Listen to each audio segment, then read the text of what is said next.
5ই আগস্টের পর ওই দল নিজেদেরকে বাংলাদেশের মালিক বলে গেছিল। এই বাংলাদেশ 56,000 বর্গ মাইলের এই বাংলাদেশ দেশ স্বাধীনতা লাভের পরে এই বাংলাদেশ 3টি দল শাসন করেছেন। একটি দল এই ফ্যাসিবাদী দল, যে দলের বিরুদ্ধে আমরা আন্দোলন করেছি এ ব্যাপারে আর বেশি বলার দরকার নাই। আরেকটি দল অতিরিক্ত দালালি করার কারণে নিজেরাই বিলুপ্ত হয়ে গেছে রাজনীতি থেকে। আরেকটি দল অতীতে যখন ক্ষমতায় ছিল বাংলাদেশকে বিশ্বের দরবারে 5 বার দুর্নীতিতে তারা চ্যাম্পিয়ন করেছে।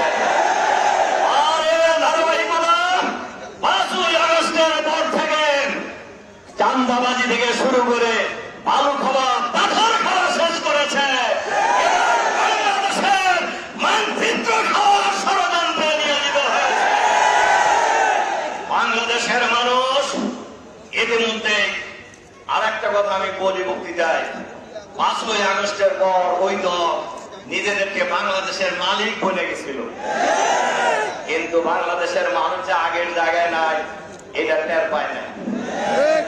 দেখেন না তারা কিরকম ভাব দেখায় যে ক্ষমতা মনে চলে গেছে। আরে ভাই, ক্ষমতায় তো জনগণ যাকে ভোট দেবে তারা যাবে ক্ষমতায়।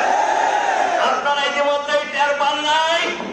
ডাকসু নির্বাচনের 3 দিন আগে ওই দলের একজন সিনিয়র নেতাকে ডাকসুতে উপস্থাপক জিজ্ঞাসা করেছিলেন, আগামী 3 দিন পরে তো ডাকসু নির্বাচন, কি বুঝতেছেন? উনি বলছেন কেন ছাত্র দল পূর্ণ প্যানেলে বিজয়ী হবে? কয় কেমনে, ভোট দেখানো হয় নাই। কয় না ছাত্র দল মাধ্যমে ভোট দিব কার? মানে ওনাদের ভাব হচ্ছে এরকম যে ওনাদের দল ছাড়া বাংলাদেশে ভোট দেওয়ার সুযোগ নাই।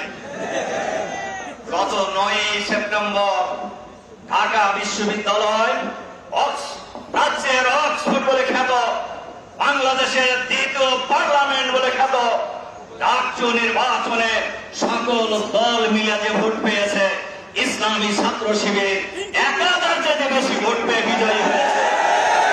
জাহাঙ্গীরনগর বিশ্ববিদ্যালয় তাই হয়েছে। আমাদের নেতৃবৃন্দের বক্তব্য শুনেছেন, আমরা বিশ্বাস করি এই ধারাবাহিকতা অব্যাহত থাকবে ইনশাআল্লাহ। এবং এই ধারাবাহিকতাই আগামী জাতীয় সংসদ নির্বাচনে বাংলাদেশের মানুষ দাঁড়িপাল্লার পক্ষে নীরব বিপ্লব ঘটাবে ইনশাআল্লাহ। এই বিপ্লব কেউ ঠেকাতে পারবেন না ইনশাআল্লাহ। অতীতেও ষড়যন্ত্র করেন, এই আন্দোলনকে দমন করা যায় নাই, আগামী দিনেও কেউ দমন করতে পারবে না ইনশাআল্লাহ। এজন্য আসুন আমরা ঐক্যবদ্ধ ভাবে আগামী নির্বাচন ফেব্রুয়ারিতে অনুষ্ঠিত হবে। এর আগে জামাত ইসলামের পক্ষ থেকে বাংলাদেশের 8টি দল যে কর্মসূচি ঘোষণা করেছে, সেই কর্মসূচির মাধ্যমে আমরা 5 দফা দাবি আদায় করে বাংলাদেশকে একটি সুস্থ রাজনীতির দিকে নিয়ে যাব ইনশাআল্লাহ। কোন ষড়যন্ত্র, কোন শক্তি আমাদের এই কর্মসূচি বাস্তবায়নে কোন প্রতিবন্ধকতা সৃষ্টি করতে পারবে না ইনশাআল্লাহ।